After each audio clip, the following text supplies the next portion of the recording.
ci yoon moo tax gis ngeen ni mu mel saa su ne pàcc mooy fi yaa ngi yokk sëñ yu yow lañ jox kàddu gi macha allah.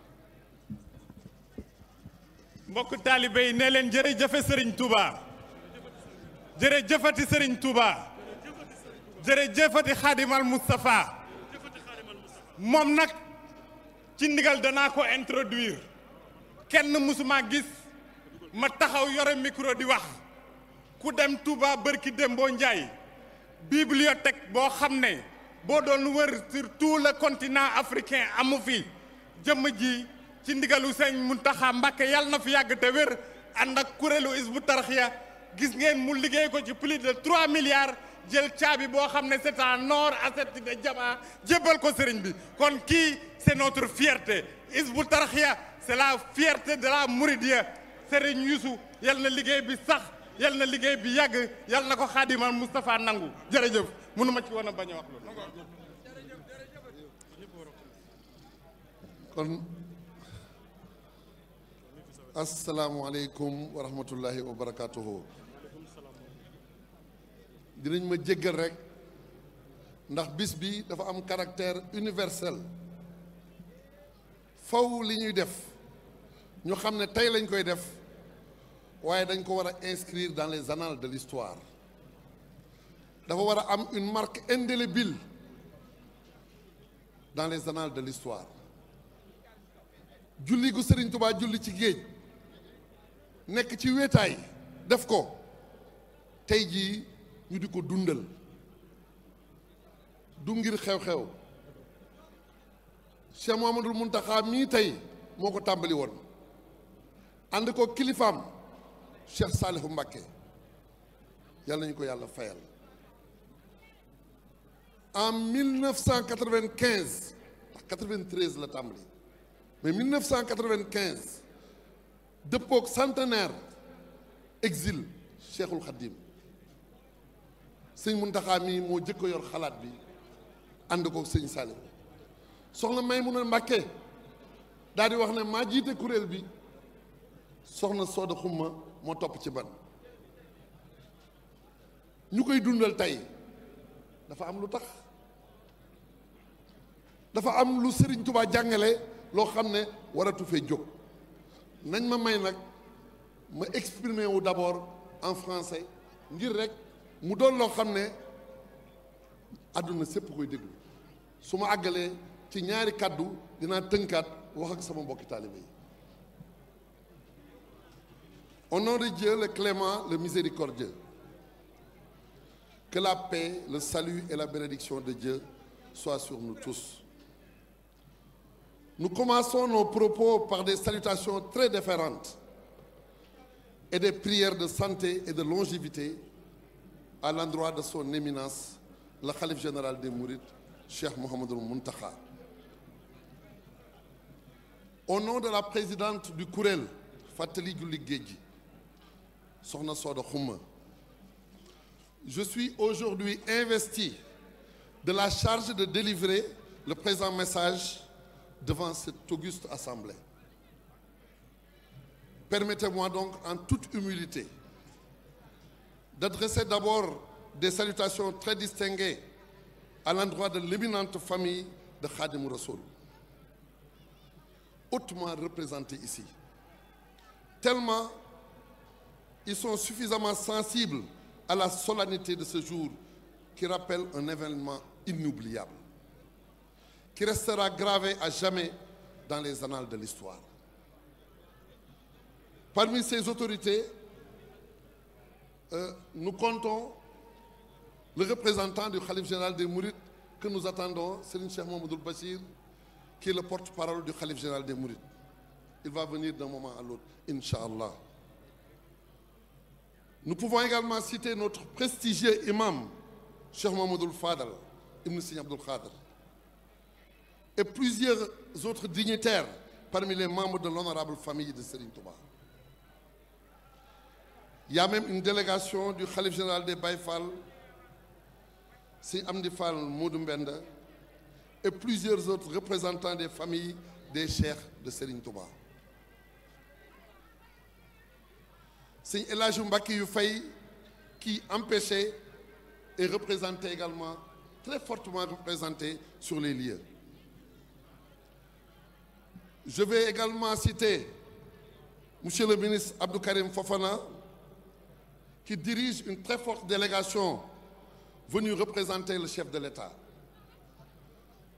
Ils sont nombreux également à venir, tout le commandement territorial avec les services déconcentrés et décentralisés de l'État sous la férule de Monsieur le gouverneur de la région de Diourbel. Les autorités municipales des communes de Yoff, des Parcelles Assainies, bref, de toute la ville de Dakar sont ainsi représentées. Les autorités religieuses ici présentes, les chefs coutumiers, les notables de la ville de Dakar, les confrères musulmans, les frères condisciples mourides en général et surtout les daïra et kuréel de Khassaïd, hommes et femmes qui se sont tous mobilisés pour donner tout l'éclat et la réussite qui marquent cette célébration. À l'entame de notre propos, permettez-moi de revenir sur le sens et la portée historique de cet événement qui doit en vérité être considéré comme un héritage culturel prestigieux. Un flambeau lumineux qui doit servir de repère à toute une génération et un legs historique pour les générations futures. La prière très mémorable de Khadim Rassoul sur l'océan Atlantique le 21 septembre 1895 fut certes un événement inédit, un fait authentiquement rapporté dans les sources documentaires les plus crédibles en milieu mouride, un fait rarissime dans les annales de l'histoire ou dans les récits des prodiges des hommes de Dieu. Cependant, ce sur quoi il convient de méditer, c'est le sens et la portée que le cheikh lui-même donne à ce fait prodigieux. Faman yulqini fil bahri raw man li ghurbati fali min ilahi rawdu fi kulli aylam. Celui qui m'a jeté en mer dans les seuls desseins de me nuire, qu'il sache que j'ai obtenu quant à moi de mon Seigneur un assujettissement de tout l'univers et de tous les océans. Dans son carnet de voyage intitulé Jazaou Shakour Atouf, la récompense du plus digne de reconnaissance, Cheikhoul Khadim ne relate pas cette prière sur l'océan pour exhiber un miracle. Non. Au contraire, tout au long de l'ouvrage, il insiste uniquement sur l'exaltation de la grandeur de Dieu, le dominateur, celui qui peut dompter les cieux et la terre au profit de ses adorateurs. Au regard de cet enseignement plein de sagesse, nous pouvons comprendre que la valeur la plus sûre et la plus manifeste que notre vénéré cheikh a voulu faire retenir à la postérité reste uniquement sa soumission totale à Dieu, son obéissance inconditionnelle à Dieu et son intransigeance dans le respect des recommandations divines. Aujourd'hui, il y a une ruée spectaculaire de toute une génération vers Khadim Rassoul, ce libérateur, revivificateur exceptionnel de l'islam. Mais aujourd'hui, nous allons nous intéresser à la place qui revient aux femmes de ce pays, d'abord. Et particulièrement celles de Dakar, qui ont l'honneur et la faveur exceptionnelle d'être en ligne de mire dans cette commémoration de la prière historique de Cheikhoul Khadim sur l'océan. En effet, le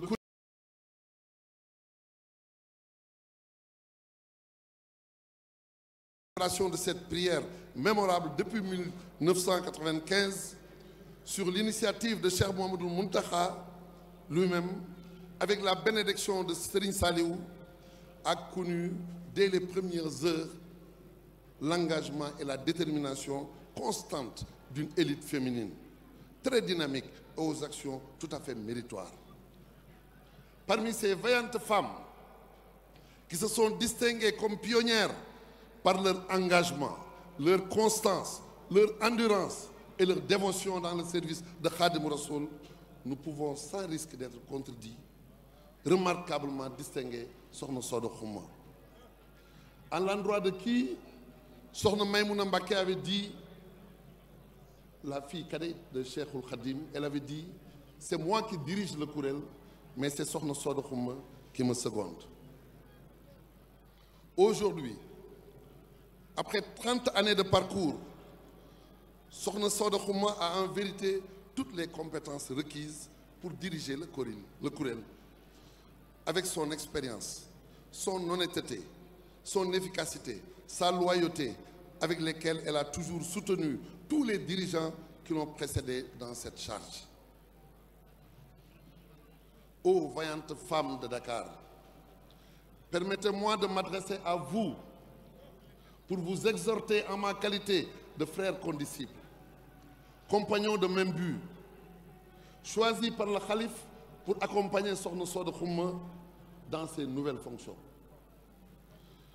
Je réitère que la primauté n'est pas l'apanage des hommes.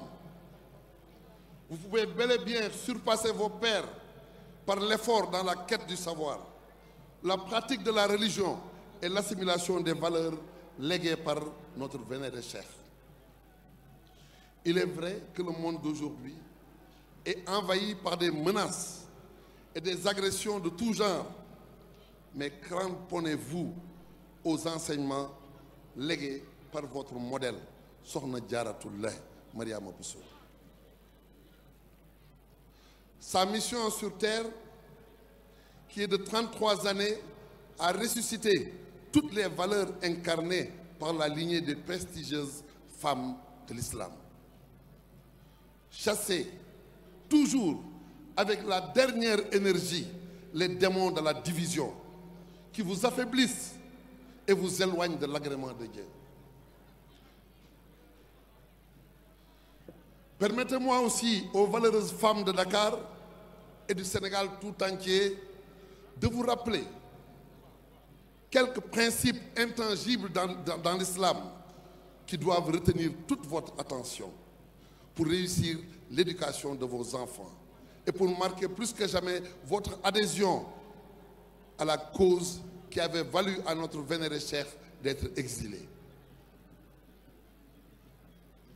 Vous êtes la première école pour bâtir une société juste, équilibrée et harmonieuse. Puisse Dieu vous soutenir dans cette mission très noble par la bénédiction de Khadimou Rassoul. Une mère doit d'abord être un modèle, car elle constitue la première école qui accueille l'enfant dès le bas âge. Avant de conclure, permettez-moi aussi de me tourner vers cette jeunesse de mon pays. Si on se proposait d'évaluer aujourd'hui le verdict du conseil privé du 5 septembre 1895, ce tribunal d'exception qui avait décrété qu'il y avait lieu d'interner Cheikh Ahmadou Bamba au Gabon jusqu'à ce que l'agitation causée par ces enseignements soit oubliée au Sénégal, on serait amené à clamer haut et fort que la victoire de notre vénéré cheikh est retentissante et reste sans appel. Aujourd'hui, c'est un attrait irrésistible et une ruée de la jeunesse vers notre vénéré cheikh Khadimou Rassoul, qui ne cesse de foudroyer les cœurs. C'est toute une jeunesse qui est de plus en plus portée vers l'attachement à la mouridia et à la déclamation des khassaïd écrits par Khadimou Rassoul. Ô jeunesse de mon pays, donnez la priorité à la quête du savoir et à l'attachement à votre identité culturelle. Respectez rigoureusement les prescriptions de l'islam ainsi que les valeurs de culture et de civilisation léguées par Khadimou Rassoul, si vous avez l'ambition de surpasser vos contemporains. Vous avez aujourd'hui la faveur providentielle et imméritée de vous consacrer à la lecture et à la déclamation des khassaïd. C'est une félicité. Persévérez dans cela, car c'est la clé de la réussite et de tous les succès. Nous vous invitons toutefois à être plus regardants sur les règles de bienséance qui s'accordent à la lecture des khassaïd et à leur déclamation. Car ces écrits renferment tous les secrets de la mention des noms sublimes de Dieu et des panégyriques sur le prophète Mohammed sallallahu alayhi wa sallam. C'est le gage pour obtenir les innombrables bienfaits qui y sont enfermés. Il faut toujours être dans un état de pureté et de recueillement, d'humilité et de circonspection. Car, comme l'enseigne Cheikhoul Khadim dans son ouvrage intitulé Masalikul Jinan, vers 320-321, les endroits où se fait l'évocation des noms de Dieu sont toujours fréquentés par des anges et des djinns croyants, des djinns musulmans qui viennent écouter pour se délecter de ces mélodies sacrées. Il faut toujours éviter de déclamer les khassaïd pour plaire à quelqu'un en dehors de Dieu, ou pour gagner de l'argent, ou encore de l'effectuer dans un milieu profane. Éviter toute forme de rivalité empreinte de mondanité. Donner la priorité à l'authenticité des mélodies et éviter de tomber dans le piège d'une course effrénée vers les nouveautés. Avant de terminer, permettez-moi de reformuler des prières très ardentes envers notre vénéré calife, Cheikh Mouhamadoul Mountakha. Il a hissé très haut l'étendard de l'islam. Il est une fierté pour toute la communauté musulmane et pour le pays tout entier. Puisse Dieu lui accorder une longévité sans commune mesure et une santé de fer. Puisse Dieu établir et pérenniser la paix et la concorde parmi nous, qui répandent ses bienfaits dans le pays, raffermissent les liens de fraternité entre musulmans, les musulmans du monde entier, et accorde sa miséricorde à tout le genre humain. Comme Cheikh al-Khadim l'avait dit, Ya Malik al-Mulki, Ya man Jalla an Qawadim, Irham Jami al-Wara, Ya Hadiyan Rada. Ô toi, le maître de la royauté, ô toi qui es au-dessus de toute vengeance, octroie ta miséricorde à toutes les créatures, ô toi, le guide qui assiste. Wassalamu alaikum wa rahmatullahi ta'ala